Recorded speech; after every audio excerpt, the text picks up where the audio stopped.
What's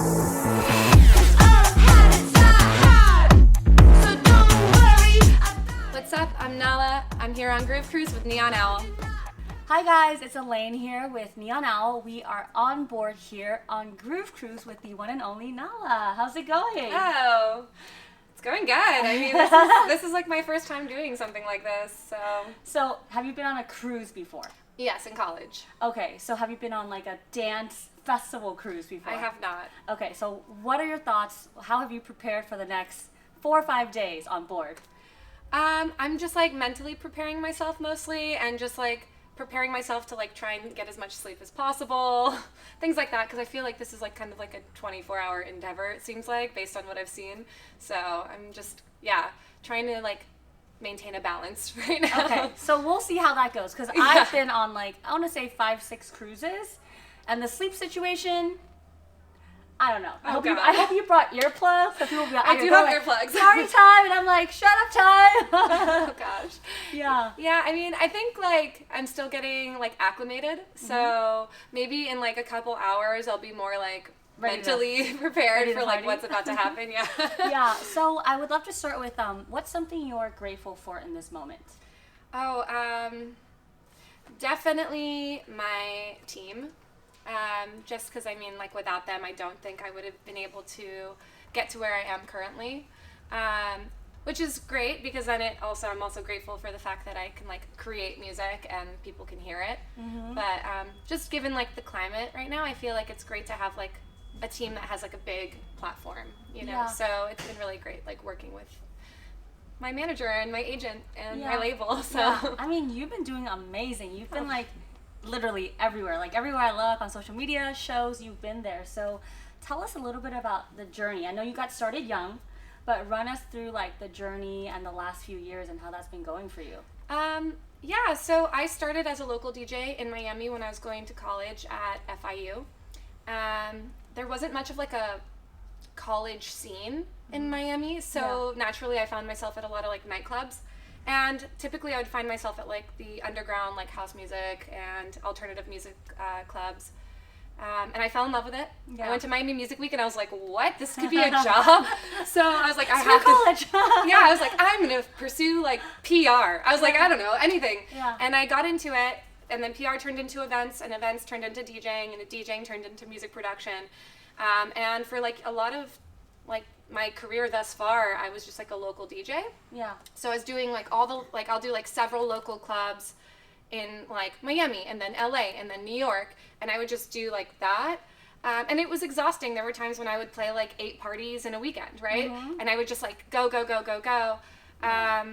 And then I was living in LA. I had a roommate that worked with Claude Von Stroke, and she encouraged me to have a conversation with him, because they were looking for new talent and they wanted someone that was kind of within the like underground electronic music scene within LA. Yeah.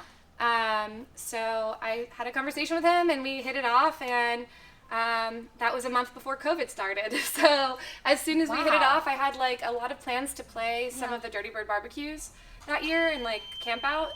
But obviously, I guess because of COVID, everything got canceled.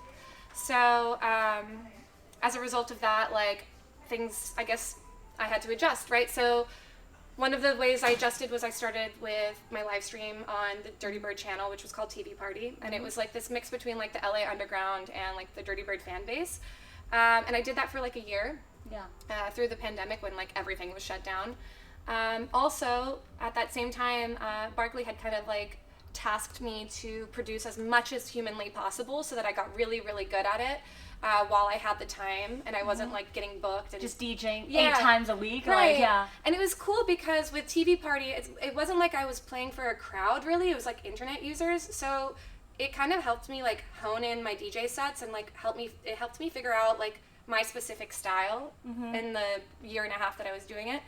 And then like on top of that, just like constantly producing also kind of like helped me figure it out. So by the time like the world opened up again, I guess I just had built that fan base online with TV Party, and then the music started coming out that I had worked on, and so then that's how I got here. So it just started like kind of happening, I guess. because I feel like, so obviously the pandemic was tough for a lot of people, but I feel like you've been thriving in the past. Would you say that's kind of true? I think I'm just like so accustomed to like just chaos Yeah. at this point. I'm just like, all right, keep it rolling, you know? So yeah, I mean, it was like a bizarre circumstance, and I know that a lot of people who were already touring prior to COVID were really, really bummed out and like hurt by it. But because I was already like in a point where I was struggling to, because there's this thing where like if you're a local DJ, like how do you break out of the pay bracket of a local DJ when you're only getting paid like $100-$200 for a set, right? Yes. So how do you make that jump? And you would have to like create scarcity, right?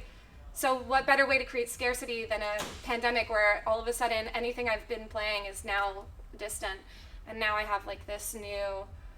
I'm like, all right, I'm an artist, and it's just weird how it could help make that jump, you know, because it would be a lot harder if I was continuing to still play like my residencies at like hotels and small nightclubs and like warehouse parties. That is like really deep industry stuff, but that's kind of like why it helped in my circumstance. And then on top of that, like it also gave me the space to really focus on the production side of things.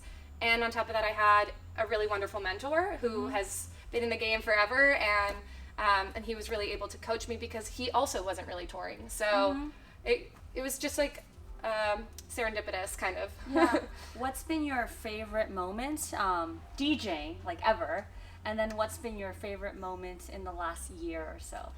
I think honestly, like my favorite moments DJing have been from the last year because I'm doing things I haven't done before. So like I really, really loved Dirty Bird Camp Out. I mean, it was kind of like a moment of synchronicity where like I had my sound and I had a really good slot time. And then on top of that, I had like this really great outfit. Yeah. And I had just like all of these different little things that came together, and it was like a pinnacle moment where I was like, oh, I'm in it. And it was really cool. Like I played a set that I was really proud of, and I had a really cool, funny shirt on. And so, yeah, and I played right after Green Velvet, which was like iconic. I remember seeing him. He's usually on here, but he's not on this. I know. They swapped him out for Barkley. Yeah. But yeah, I mean, I played after him, and I've been a fan of his since I was a kid, so it's kind of like, whoa, you know, just things like that. That was probably my favorite DJ set moment. And then I had a really good time on New Year's Eve this year as well, because it was the first time that I like sung over my own song, so that was really awesome. cool. Yeah, so did you start singing at like a very young age? Like, and if you were to tap into, let's say, your artistry a while back, would you think DJ, producer, singer? Like, did you think of gravitate towards one more than the other? I had dabbled with vocals and production like here and there, but I just didn't think I was a very good vocalist for like up until about 2020 when I started working with Barkley. And I don't even know like what happened. I mean, I had been taking singing lessons because I really wanted to try and do it. Yeah.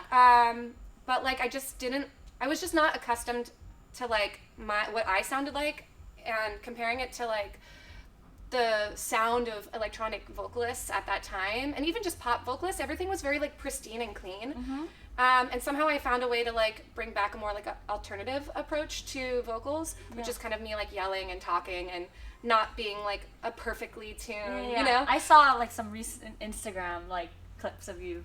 Like, doing that, Yeah, so I mean, I didn't anticipate becoming a vocalist, but I'm really happy it happened because I think deep down I'm someone that really likes to verbalize messages and like create like emotive things with words.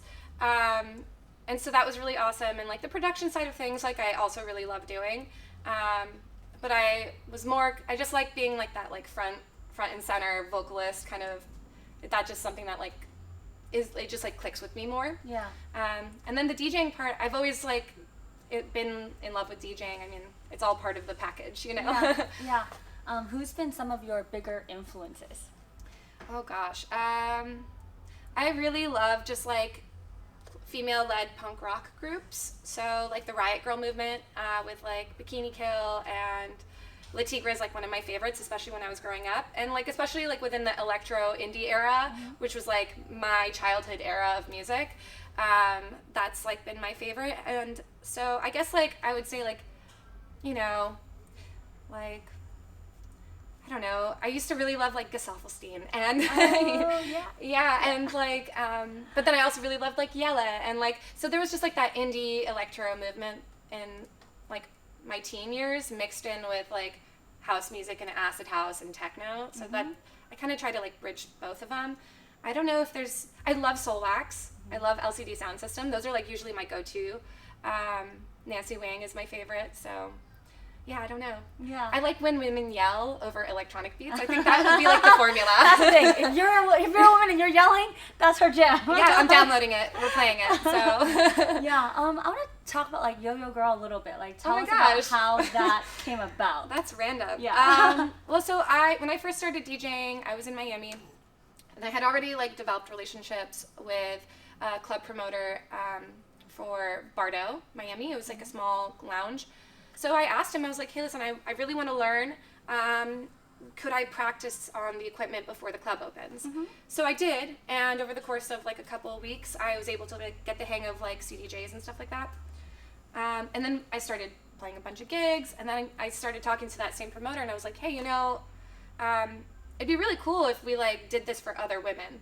So I posted online, I'm like, would any girls like to come to Bardo before the club opens and learn how to DJ? And I got that started, and then those girls learned, and then we started booking them at the club for like a Yo-Yo Girl party. Yeah. And it was cute, and it lasted, and then I graduated college, and I had to make a decision on where I wanted to live, and I chose to go back to Los Angeles, which is originally where I'm from. And so unfortunately the party was discontinued at that point, so.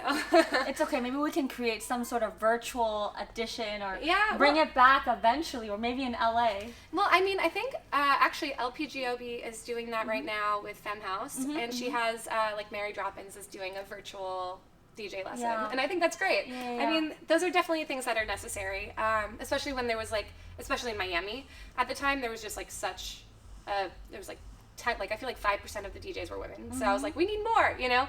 So Yeah, how do you feel like I personally feel like the scene has shifted, and it you're has, seeing I think so. more headliners, like all that. Like, how do you feel about that personally? I mean, it's great. I think like it makes sense, you know. I'm like, of course, why wouldn't we? If there's like 50-50, both men and women, like I feel like that should be reflected in lineups. Yeah. So yeah, it's been great. I love, and it's cool. I actually think that some of my favorite DJs in the last few years have been women. I really loved like Eris Drew and Octo Octo was like one of the greatest sets I've seen. And Vanessa is a great DJ. Yeah. So yeah, who else did I really like? Oh my god, I saw Sama Abdulhadi. She's a techno DJ from Palestine who absolutely killed it. Yeah.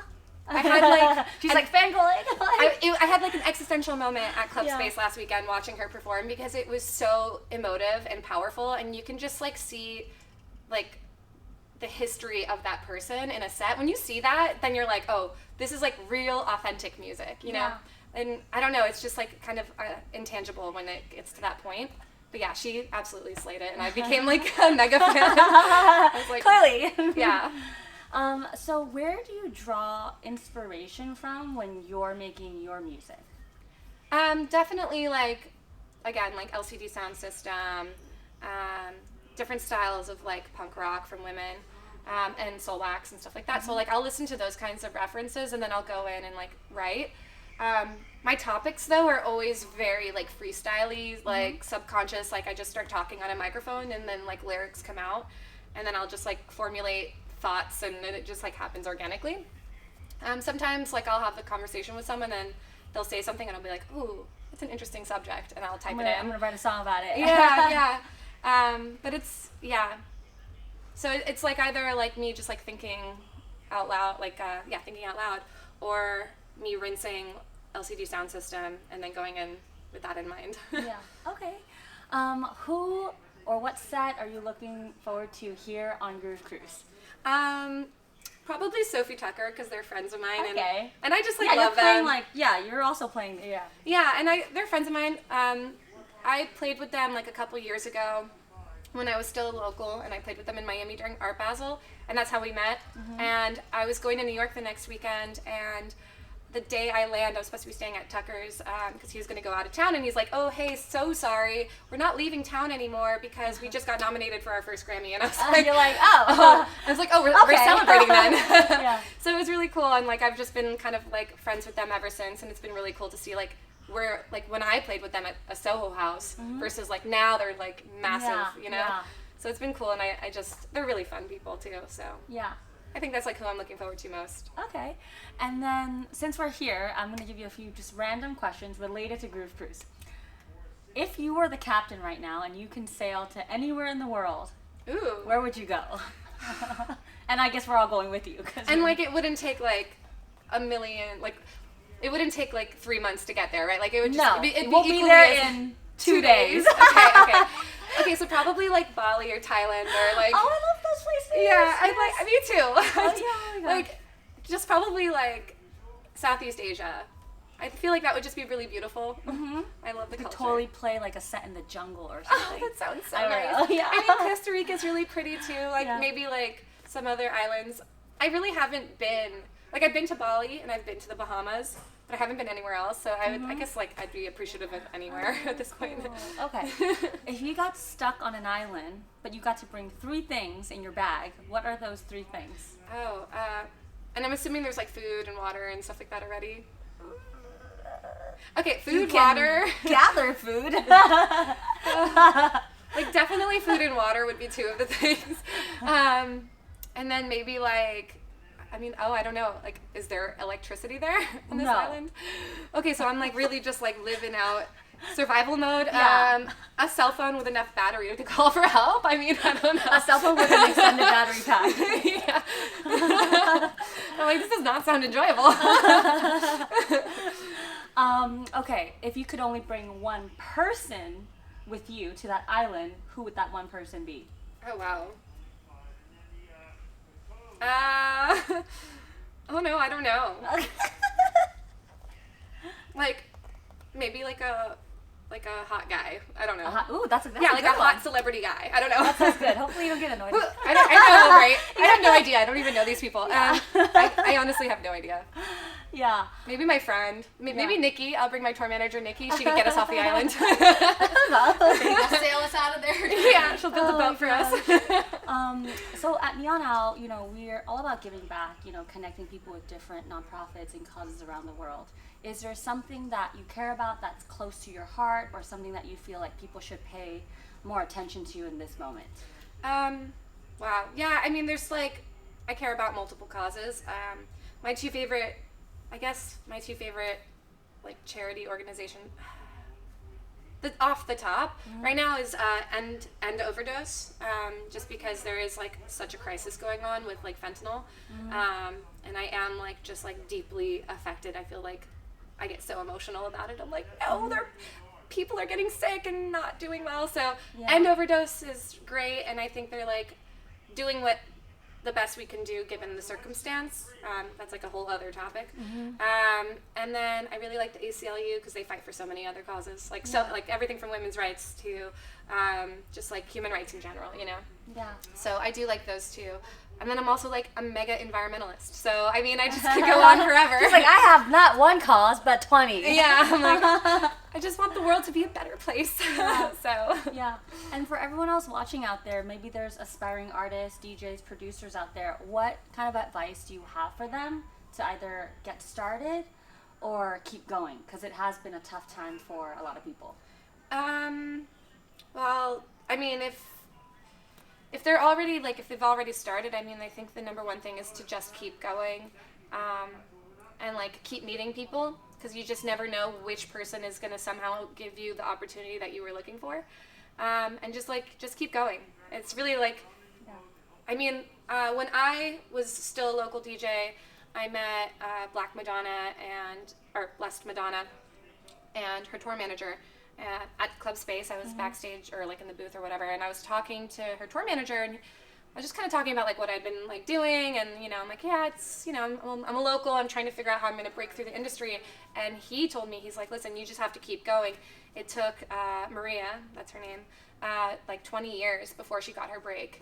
And look at her now, she's killing it, you know. But like Wow, 20 years. 20 years. That's 20 years in insane. Chicago, I think it was, Yeah. until she released her first song that got her to that level, you know. So just like, if you really love it, just keep going, you know. And like, be nice.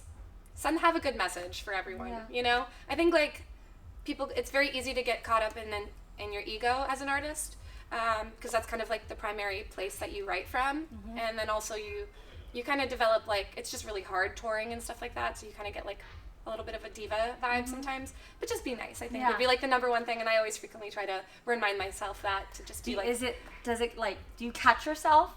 sometimes I'm like, I catch myself being like annoyed or tired or just like feeling gross from the airplane or something like that, and it's so easy to just be like in my feelings about it, but then I'll just be like, I can't talk to anyone right now, I just need to get to my room, shower, maybe take a nap, and then I'll be okay, you know. But yeah, and be healthy, you know, try and be healthy. Like, it is very easy to get caught up into the party side of things, but the party side of things won't get you where you need to go.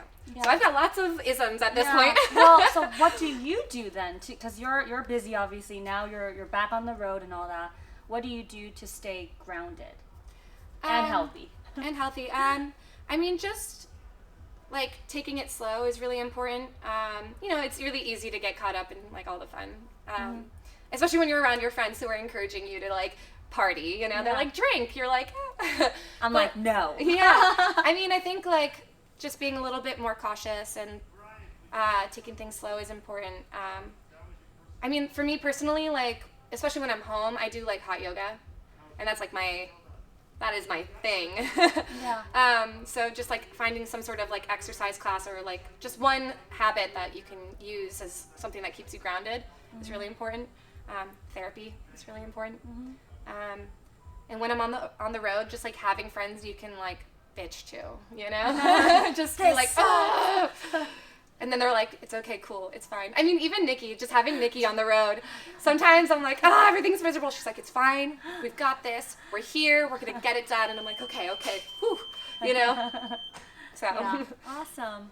I mean, I guess any last words for your fans, the people watching out there, people that's been supporting you? Thank you so much. I really appreciate it, and I appreciate all the kind messages. And I'm very excited for more shows, more dancing, and stay happy, stay healthy. I guess that's like all I would say. Awesome. Well, thank you so much. We can't wait to catch your sets and to see you around the cruise and have some fun. Awesome. Well, thank you for having me.